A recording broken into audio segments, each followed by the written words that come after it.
Terima kasih Yang Berhormat Baram. Berikut saya mempersilakan Yang Berhormat Arau. Bismillahirrahmanirrahim. Assalamualaikum warahmatullahi wabarakatuh. Rakyat Malaysia, orang muda, ahli parlimen, terima kasih. Yang pertama, saya bagi pandangan saya, waktu maghrib 7 sampai 7.30 kita boleh parlimen boleh tangguh. Bukan kita bagi kita tahu bahawa waktu maghrib jangan panggil quorum. Kita kena ingat orang bukan Islam lebih ramai dalam PH. Jadi jangan kita sebut peristiwa semayang. Saya ada di situ. Bila loceng habis bunyi, saya pun siap. Saya nak datang balik, orang dah kata dah habis. Jadi 6 orang yang bersayang semayang sana semua orang PN. Jadi saya pandangan saya elok dengar dua belah pihak sebelum kita mengeluar apa-apa kenyataan yang boleh mengelirukan Dewan dan negara. Ya. Saya ingat yang terbaiknya Dewan tangguhkan setengah jam. Ya. Okey, yang pertama sekali kita ucap tahniah PMX yang telah memberi ucapan 2 jam setengah, dan kita nak bagi tahu bahawa bajet ini kita akan menyokong dengan pembetulan dan juga penambahbaikan sikitlah. Ya. Kita telah menyokong pindaan perlembagaan berhubung dengan kewarganegaraan, dan kita tidak ada masalah untuk menyokong bajet ini, terutama bajet Jabatan Perdana Menteri. Saya akan angkat 12 tangan bajet Jabatan Perdana Menteri. Tapi saya nak tanya, apa yang kerajaan telah lakukan kepada peruntukan ahli parlimen pembangkang yang telah dibelanjakan? Habis duit dibelanjakan, kami tak tahu. Jadi kita akan sokong sekali lagi bajet, iaitu peruntukan dibagi kepada ahli parlimen. 3.8 juta ahli-ahli parlimen kerajaan dapat, tapi kami tak dibagi. Kami sokong, tapi bagilah hak kami. Tak bagi pun tak apa, tidak ada masalah. Ini permintaan kami. Kita jumpa di akhirat. Semoga Allah boleh menentukan bahawa duit inilah duit amanah, sama ada kita pecah amanah ataupun tidak. Ya. Yang keduanya yang saya nak cakap ialah pasal isu padi. Yang Mohd Speaker, isu padi, ya, pengeluaran padi sekarang ni meningkat. Kos untuk satu relung, kita relung lah, kedah yang paling ni pakai relung ataupun 0.3 hektar telah meningkat. Kosnya telah meningkat. Traktor meningkat. Tebas padi meningkat. Kos tabur benih meningkat. Kos tabur pakai drone pun, kos tabur baja dan juga racun meningkat. Semua meningkat. Jadi dalam kiraan yang kita buat ialah dalam 1,250 satu relung. Kemudian harga kelam padi beli, ya, kelam padi masa mula-mula padi keluar dalam masa minggu yang pertama, kelam swasta ambil 1,800. Kelam harga lantai kerajaan 1,300. Pernas beli 1,400. Ya. Tiba-tiba bila sampai musim peak yang kedua, yang kedua lah, tiba-tiba harga swasta telah turun kepada 1,450. Di Kedah yang paling teruk, sebab Kedah keluar lama sikit, maka kata semua orang Kedah dapat harga padi 1,450. Jadi dalam keadaan kos 1,250. Padi, kita tahu padi bukan oleh kerana sistem saliran yang tidak sekata di kawasan Mada terutamanya. Padi ada yang keluar 2 tan, ada yang 1 tan. Pada puratanya ialah 1.5 tan. 1 tan kalau 1,800, 3,600 yang berhormat. Tapi kalau 1 tan 1,400, hanya 2,800. Jadi kita lihat kos ini, termasuk kalau orang menyewa tanah sekarang ialah 1,000 ataupun 1,200, ada yang 1,300. Mereka betul-betul berani. Kita lihat kalau campur semua, kalau sendiri lainlah, tapi ya orang yang menyewa dia hanya dapat RM500 satu relung dan satu musim. Mana setahun 2 kali dapat RM1,000. Bayangkan kalau dia nak mula sawah padi pula, harganya mungkin dalam RM2,000. Jadi saya mencadangkan, saya tak mau kritik, saya mencadangkan supaya kerajaan meletakkan harga lantai daripada 1,300 sekarang kepada 1,800. Gaji minimum 1,700, tapi kita langsung tak perhati bahawa harga lantai padi cukup penting, diberi perhatian kerana kos pengeluaran padi yang tinggi. Dalam masa yang sama petani komplain, di mana beras kami? Kami mengeluarkan beras tempatan tidak ada. Petani juga terpaksa beli beras import. Ini satu keadaan yang jarang berlaku di dunia ni, hanya di Malaysia. Petani keluarkan beras, dia kena beli beras import dengan harga yang begitu mahal. Maka saya cadangkan Yang Berhormat untuk selesai masalah. Sebab masalah telah diutarakan, tapi sampai sekarang tak tahu apa dia cadangan penyelesaian. Saya nak cadangkan, jangan apungkan beras import. Dengan itu bila beras tidak naik, beras turun, distabilkan, barang-barang lain akan ikut.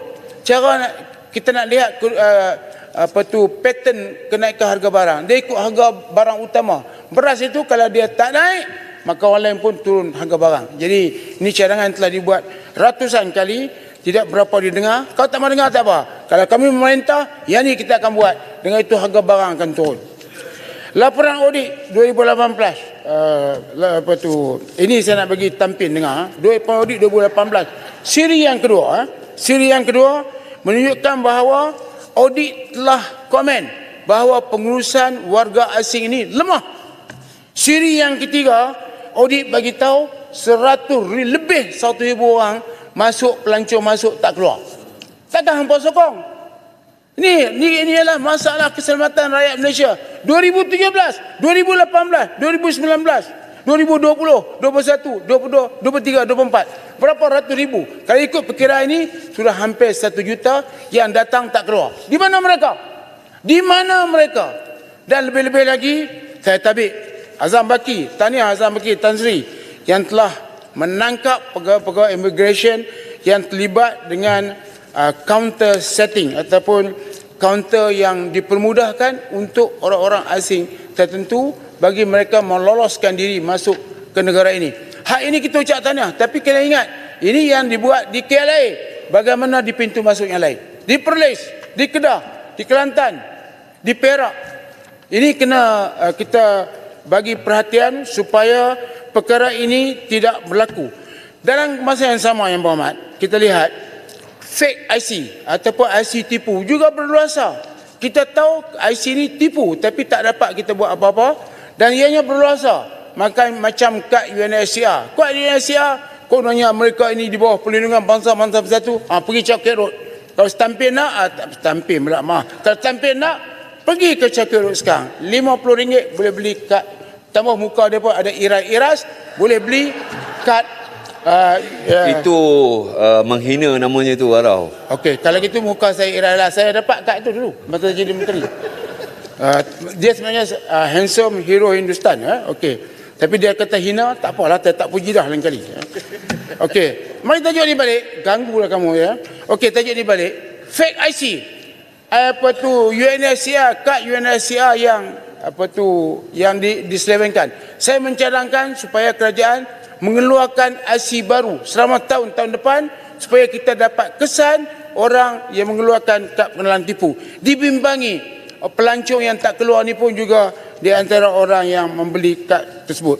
Jadi laporan audit ini kita nak tanya kepada kerajaan apa yang telah dibuat untuk memastikan pengurusan orang asing, warga asing ini dengan baik. Menteri Dalam Negeri mesti memberi jawapan. Saya mencadangkan kalau ini serius, kertas putih ataupun RCI untuk menyiasat pengeluaran kad tipu ini dan juga tentang pengurusan orang asing yang telah tidak dibuat dengan begitu baik. Dan saya pasti sudah tampil setuju dengan saya. Tak payah buka peraturan mesyuarat, saya akan tolong kamu kalau kamu nak. Kemudian yang berikutnya Yang Berhormat ialah pengurusan saya minta kerajaan perjelaskan balik, bagi kertas putih sekali lagi supaya penjualan saham MASB kepada BlackRock ni dicerita pada orang ramai. Sebab orang ramai ni kadang-kadang tak apa faham. Sebab kita disebut MASB. Sebenarnya ialah airport. Malaysia Airport, 39 airport yang telah diuruskan. Sekarang bahagian daripada sahamnya yang besar telah dijual kepada BlackRock. Terang, keluarkan kertas putih. Kemudian yang berikutnya saya cadangkan Yang Berhormat ialah berhubung dengan GISB. Kita minta supaya kerajaan melihat tentang anak-anak yang telah dipelihara oleh Jabatan Kebajikan bila mereka nak ditemukan dengan keluarga mereka. Yang keduanya, orang yang menjadi mangsa Terima kasih. Tahniah polis yang telah menyiasat perkara ini. Tetapi orang yang menjadi mangsa itu, di manakah mereka? Di manakah mereka bekerja sekarang? Kerana bila GISB ini membuat perniagaan, kena ingat perniagaan mereka itu melibatkan rangkaian perniagaan. Mereka orang yang supply barang kepada mereka, adakah dibuat bayaran dan sebagainya. Saya minta supaya orang yang dimanipulasi oleh GISB ini tidak mendapat kezaliman yang kedua. Ya. Kemudian kenyataan Timbalan Menteri, saya dah sebut dan Yang Berhormat telah bagi jawapan, tapi saya tak dapat jawapan yang terang, iaitu Timbalan Menteri daripada Alor Gajah ini berkata bahawa Laut Cina Selatan selamat, terkawal dan terbuka. Tak faham. Selamatkah Laut Cina Selatan sekarang? Terkawal ke atau tidak? Apa maksud terbuka? Terbuka yang saya tahu ini laluan tanpa di-anchor South. Tapi apakah benda ini berlaku? Kita lihat bahawa ini Indonesia telah menghalau kapal-kapal nelayan Cina yang cuba masuk ke Indonesia. Indonesia saya ucap tahniah sebab dulu menterinya lagi hebat, iaitu dia bom habis semua kapal-kapal yang masuk ke Indonesia dan orang tak berani masuk. Tapi sekarang mula mereka masuk ke kawasan Natuna dan mereka telah kejar. Yang berikutnya ialah berhubung Lok Jari. Saya minta Lok Jari ini kerajaan Mada mengambil tindakan tegas kepada mereka yang membuat Lok Jari, sebab Lok Jari menyebabkan dia bukan ada kelulusan bangunan dan kumbahan, dan masa yang sama orang yang beli Lok Jari tidak dapat tidak dapat memasukkan nama mereka dalam grant. Kemudian yang berikutnya aset TH, saya minta supaya yang telah disuasakan dikembalikan balik kepada TH. Besaran tentera, saya menyokong keterih yang bertempik tak berhenti supaya kerajaan kaji semula, iaitu dibawa sebelum 1 Januari 2013. Tentera tidak dibuat pelarasan, tidak dibuat pelarasan pencen, pelarasan gaji dibuat tapi pencen tidak dibuat. Ini bukan saja berlaku pada tentera, termasuk ahli parlimen. Ahli parlimen nombor 2, yang penting tentera. Supaya kerajaan memberi perhatian kepada perkara ini, dan jawapan yang dibagi saya nampak tidak tegas. KWSP, akaun 3 yang telah diperkenalkan, tetapi pencarum-pencarum minta supaya akaun kedua yang masih berbaki minta dibenarkan untuk dikeluarkan. Kemudian harga makanan kantin sekolah, Yang Berhormat Speaker, akan dinaik tahun depan 50%. Dalam keadaan harga barang mahal, ibu bapa miskin, makanan kantin akan dinaikkan. Ini baru keluar sekejap tadi, 50%. Dan akhir sekali, Speaker, sebab saya orang yang sentiasa mematuhi masa dengan hebatnya, iaitu bendera yang berlaku di Teluk Intan dan juga di Johor Bahru. Ya? Bendera Cina telah dikibarkan, dan orang yang kibarkan bendera itu menjerit-jerit. Saya tengok video daripada seorang Tionghoa menyebutkan ancaman kepada kedudukan ekonomi di Malaysia dan juga Singapura. Dia sendiri menyebut, apakah orang Malaysia yang kibar bendera Malaysia di negeri China akan boleh balik ke Malaysia? Siap-siap mungkin seumur hidup di sana. Apakah orang Malaysia boleh kibarkan bendera kita di negeri lain? Bayangkan orang kibar bendera di Malaysia. Kita mesti mempunyai semangat patriotisme yang tinggi. Stampin. Kita rakyat Malaysia, sayang kepada Malaysia. Siapa mengancam negara ini, kita harus tentang. Arau. Ya, tak boleh, ya. Yang ni saya setuju dengan Arau. Orang luar mesti ikut undang-undang di negara kita. Ya, bagus. Stampin bagus. Sabarnya sabar berbatas. Bagus. Dia ni bagus. Orang stampin boleh sokong dia. Masa pilihan raya sokong dia. Arau, boleh tanya penjelasan? Ya. Apakah pendapat Arau tentang ucapan yang diberikan oleh PAS yang Encik Rasman tu yang berbau perkaruman menyentuh 3 al? Adakah itu satu kenyataan yang harus dikeluarkan di negara yang berbilang kaum dan berbilang bangsa? Ya, yang tu kita jawab kemudian. Tapi saya nak kena... Tak ada masa, sila jawab sekarang. Adakah ini pendirian PAS? Tapi saya nak beritahu, adakah ini pendirian semua Perikatan orang Nasional? kena sayang negara ini. Yang Berhormat, sebentar. Peraturan 42 tu jelas. Ya, kalau rasa lupa bacalah ya. Yang Berhormat dua-dua ni. I'm going to enforce it strictly. Right? Saya bagi 30 saat, gulung, stop. Terima kasih, Speaker. Janganlah bagi amaran keras sangat. Saya orang baik, Yang Berhormat. Tak elok macam tu. Buat tindakan pada orang baik, nanti terkena doa dia. Terima kasih kerana telah bagi peluang untuk berucap. Dan saya minta rakyat Malaysia marilah kita semua punya semangat patriotisme yang tinggi seperti yang kita tunjukkan kepada sukan. Badminton, bila ada pemain yang main di sana, semua kita sokong. Bola, macam tu kita nak. Ini kalau bendera, kita kena tentang. Semua orang Malaysia kena tentang perbuatan mereka ini. Terima kasih. Assalamualaikum warahmatullahi wabarakatuh. Kerana bagi peluang beri ucapan yang dia agak terbaik pada petang. Terima kasih Yang Berhormat.